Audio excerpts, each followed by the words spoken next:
ఆరాధన అంటే 5 అంశాలు అయిపోయాను వెళ్ళిపోవడం కాదు. ఆరాధన అంటే మనస్ఫూర్తిగా ఒక సుప్రీం సోల్కి లోపడాలి, ఆయన చిత్తాన్ని నెరవేర్చాలి.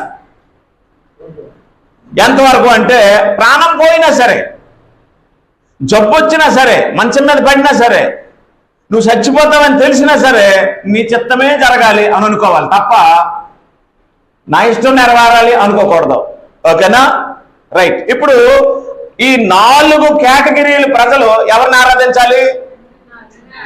తండ్రిని ఆరాధించాలి. యేసు ప్రభువు అది సమరయ స్త్రీతో మాట్లాడాడు. ఆరాధన అంటే ఎవరు చిత్తము కలిగి ఉంటాడో, ఎవరు చిత్తము నెరవేర్చాలని ప్లాన్ డిజైన్ చేశాడో, ఎవరి చిత్తానికి అందరూ లోబడాలని కోరుకుంటున్నాడో ఆయనే సుప్రీం, ఆయనే ఆత్మ, ఆయనే తండ్రి, ఆయనే దేవుడు. ఆయన్నే ఆరాధించడానికి తన ప్రాణాన్ని కూడా త్యాగం చేసుకున్నాడు యేసు ప్రభువు. ఆయన అంటాడు చచ్చిపోయినప్పుడు కూడా, తండ్రి నీ చిత్తమైతే ఈ గిన్నె నా యొద్ద నుండి తొలగించు, ఆయనను నా ఇష్టం కాదు నీ చిత్తమే నెరవేరాలి. అంటే దాని అర్థం ఏంటంటే ఈ రకంగా నేను చనిపోవాలని నీవు కోరుకున్నట్లయితే, ఈ రకంగా నేను ప్రాణం పెట్టాలని నీకు నచ్చినట్లయితే, నీకు ఇష్టమైతే నేను అలాగే నీ కోసం చచ్చిపోతానని తండ్రి కోసం తనువును చాలించాడు కుమారుడు. అవునా? చెప్పట్లేదు మీరు?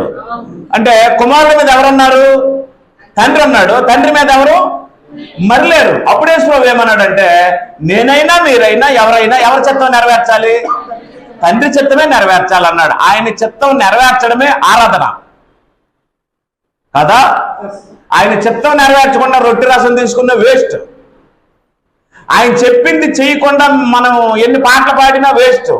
ఆయన చెప్పింది చేయకుండా మనం ఎన్ని కానుకలు వేసినా వేస్ట్. ఆయన చెప్పింది చేయకుండా ఎన్ని చేసినా వేస్ట్.